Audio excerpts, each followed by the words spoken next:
Hello, my name is Avraham. Welcome. Avraham Levitt. I moved from the U.S. to Israel 20 plus years ago to work with Professor Rips, who started the codes research 40 years ago. Brendan McKay is the main critic of the codes. We're going to talk about proof of the Torah codes thanks to Brendan McKay.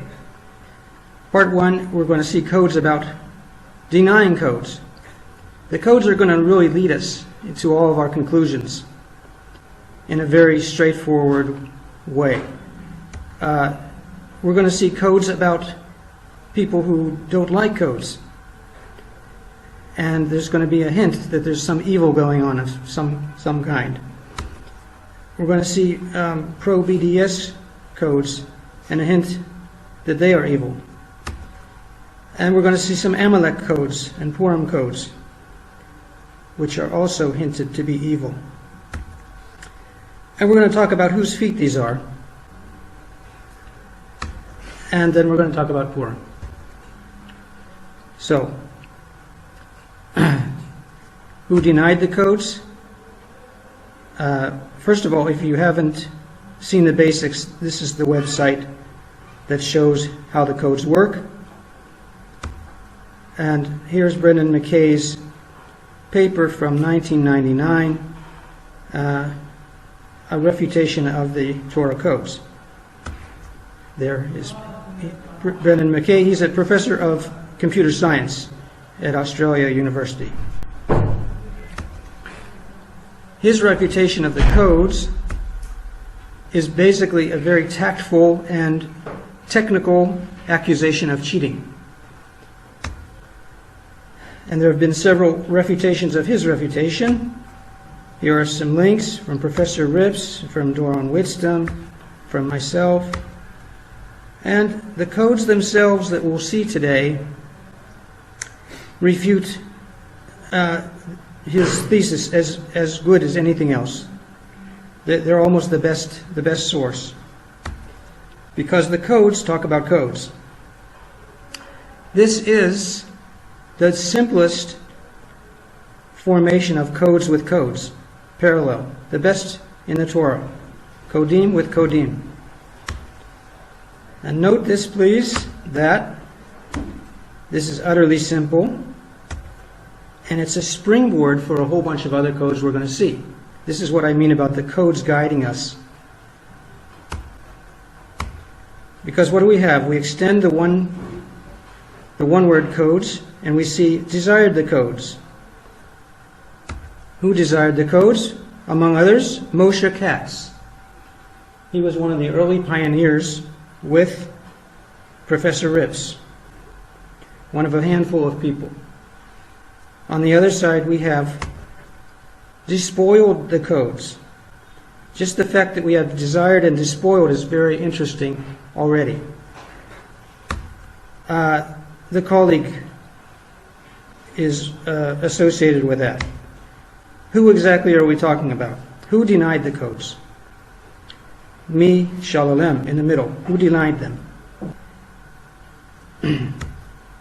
And let's just simplify it by graying out the things that are not so to the point. We're looking at messing up codes, despoiling codes, or denying them. And there are 3 words in this chart that have to do with that. Despoiling, denied, and codes. How can we combine those words and look where they occur in other places? So what we're going to do is see these same words elsewhere. We're talking about codes denied and codes despoiled. And we can say it in both directions. We can say codes denied or denied codes. We can say codes despoiled or despoiled codes. But we're only dealing with that strict vocabulary, three vocabulary words. That makes all the difference. So, codes denied. We find it elsewhere in Torah as a string. And there's the word McKay. And there it is again, twice.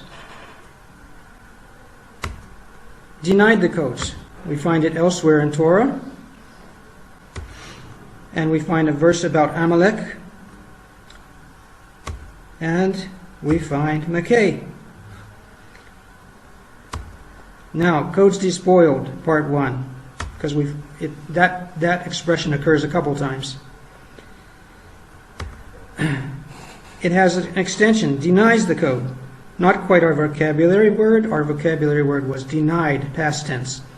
So we're not going to dwell on this, but it's quite interesting anyway.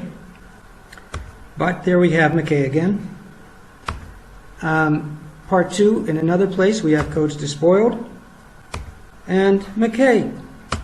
And due to Makkah. So, take a note of that. 5 or 6 connected codes that we just saw. And when you have connected codes, it strengthens the original code tremendously. 1,000 times is conservative. Because a single code is nothing like a series of codes that all share the same theme. Now, it all started, remember, from these few vocabulary words. So they all sprang from the same source. In other words, the codes chose the words. We didn't choose the words ourselves. And this was for years the unprovable aspect of codes. McKay was saying, you guys searched for things in advance and you found out what fits. And you threw away the failures and you're showing only the successes because you tried a whole bunch of things. And you made up in your head, you tried lots of things. But here the codes are telling us what to search for. So there's no freedom for us, and there's a complete audit trail that anyone else can witness. And there's no possibility to cheat in the way that McKay had accused the researchers of cheating in his tactful way. So McKay's only possible response to this series we just looked at is, why did you search for McKay? You could have searched for a whole lot of different critics. That's not a very satisfactory response because he's the number one. I have a sound effect, excuse me.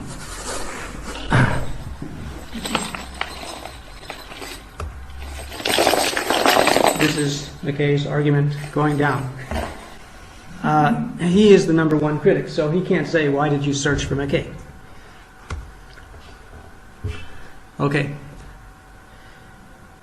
We're going to see how the codes consider anti-codes people or efforts to be in some way evil. We're going to look at one more place where it says codes are despoiled. And there's only a few of them in all of these. This one has the word evil attached to it. But it's only 2 letters, so it doesn't impress me. But then I noticed it has another evil right there, and another one, the evil, and another one, the evil. 3, 6, 8 letters in a row, all dealing with evil. This is very rare. So there does seem to be a theme of evil attached to despoiling the codes. Okay. This reminds me of a code I found a few years ago about BDS. Boycott of Israel is the BDS movement. Evil, evil, evil, evil, evil. Another hint that something is evil about this. Okay. Now, Amalek, of course, is the force who tried to destroy the entire Jewish people several times throughout history. We know that that's evil without looking, but let's see what we know from the Bible. It's evil. We know from history it's evil, and we're going to see from codes that it's evil. we look. Now the codes hint that there is a link between Mackay and Amalek, but we can't say today who actually is Amalek, so it's important not to read too much into any one part of a result. This verse is talking about when Moses was raising his arms, and that's when the Hebrews were able to beat down Amalek. Moses was raising his arms, and that's when the battle turned in our favor. And from the Torah, we know that Amalek attacked the weak and the exhausted people. And Amalek did not fear God. And we know that God will be at war with Amalek from generation to generation, also from the Torah. And we can see these generations starting several generations after Moses was the first king of Israel, King Shaul. And he's begging the prophet Shmuel not to take the kingship away from him. Shmuel has said that God wants to take the kingship away from you because you didn't follow orders. You did not wipe out Amalek. King Shaul had taken pity on the leader of Amalek, who was known as Agag. So King Shaul was begging him and ripping his coat. And this prophet Shmuel says, just as you're ripping my garment, the kingdom is being ripped away from you. So, because King Shaul did not kill Agag, Agag was able to procreate, and Haman was born 300 years later. And here's Esther pointing out Haman to the king. In the background, the king is watching. And Haman is, as I said, a descendant of Amalek. Now, whose feet are these? What does that have to do with all this? There is a Wikipedia administrator named Zero. Just a few months ago, it came to light who this person is. He put his picture of his feet because he didn't want people to know who he was. For professional reasons. He has been active for 18 years, most of that time as an administrator, which is more powerful than an editor on Wikipedia. And he's been chastised more than once by his fellow administrators because he has a bias against Israel, and an administrator on Wikipedia is supposed to be neutral.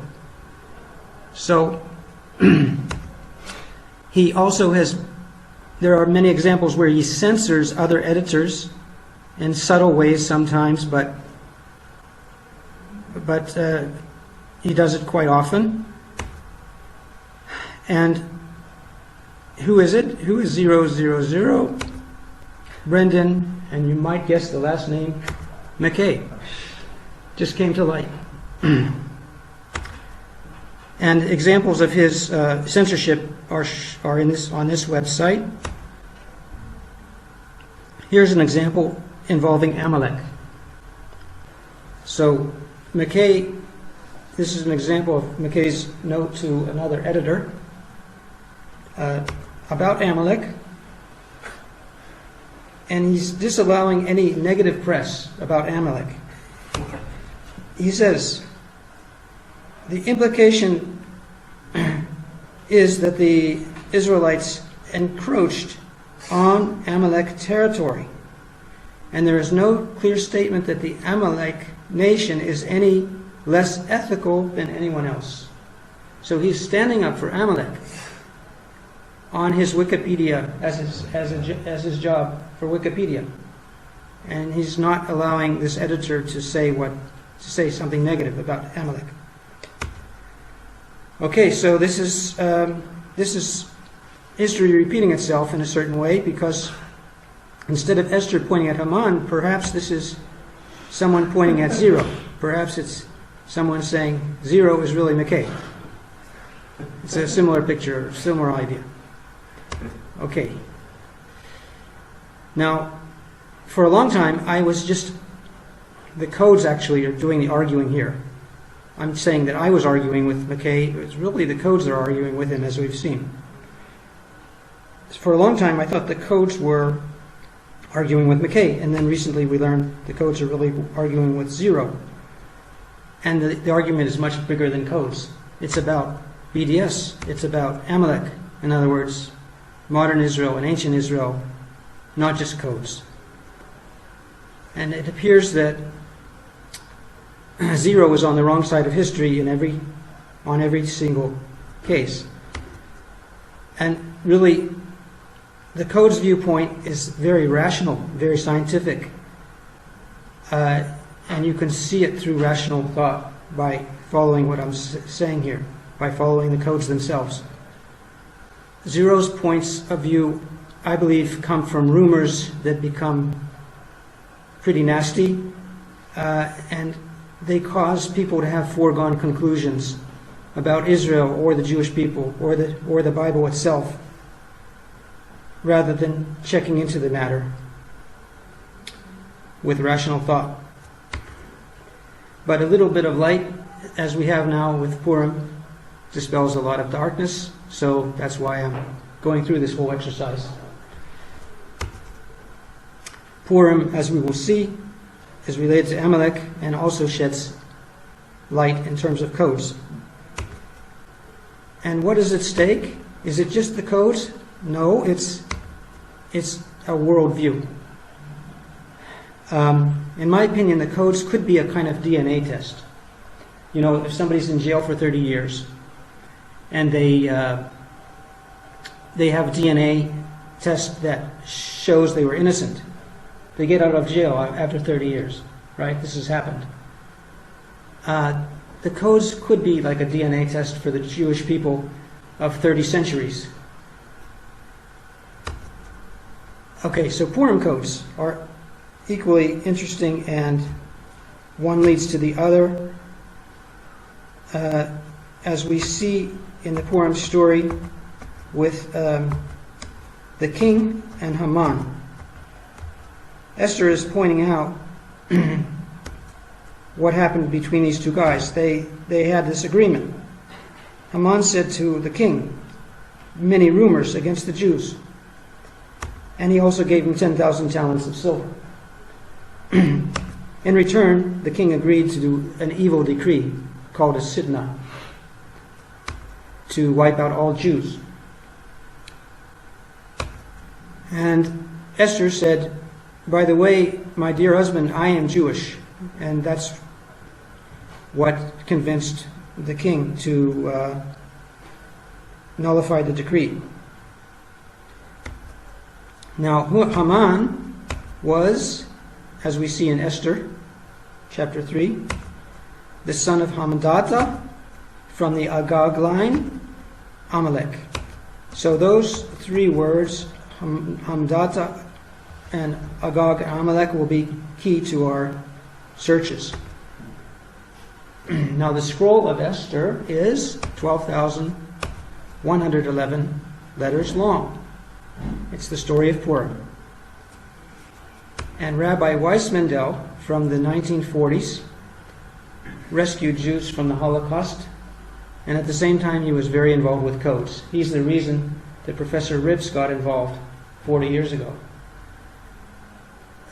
He, without a computer, counted 12,111 letters in the Torah between each letter and found several of the codes that we're going to look at. Doran Whitstem, a colleague of Professor Ribbs, helped find additional codes with the same skip. What happens when you force a single skip of 12,111? You are actually narrowing things down. Instead of allowing any skip up to, say, 25,000, you're focusing on a single skip. So it's 25,000 more times significant if you find something with that particular skip. And all these codes I'm going to show you are 12,111, spaced between letters. Scroll of Esther, Agag, meeting with chief of Amalek. That's who Agag was. And there's only one place where chief of Amalek in yellow occurs in the whole Torah. And there's only 3 or 4, maybe 5 places where Agag occurs with skip 12,111. King Shaul, and mentioned in green, the one who let Agag go so that Haman could be born 20 generations later. 12,111, Haman meeting with the only place in Torah where it says Sitna, which is the evil decree. More detail there if you're interested. Amalek, meeting with Amalek twice. Same skip. Also, next to it, Hamadata, as we saw from Esther. He was known as that name, or son of Hamadata. Amalek, with a continuation, the scroll. So all of these Purim codes form yet another extremely strong code series. And there are equally strong links between the different series, Purim and Codes About Codes, and BDS. They link together with the same patterns and same vocabulary, especially the words Amalek and evil. And by the way, both Amalek and evil are prophesied to permanently vanish. I hope that after studying this you will get the same result I have, nothing but light and certainty and reassurance. So in conclusion, in spite of McKay's best efforts, actually because of McKay's best efforts, his attempts to destroy the codes have only strengthened them, and we have him to thank for the unintentional proof of the Torah codes. And if you have questions, please come to the site, ask me anytime. Have a great day.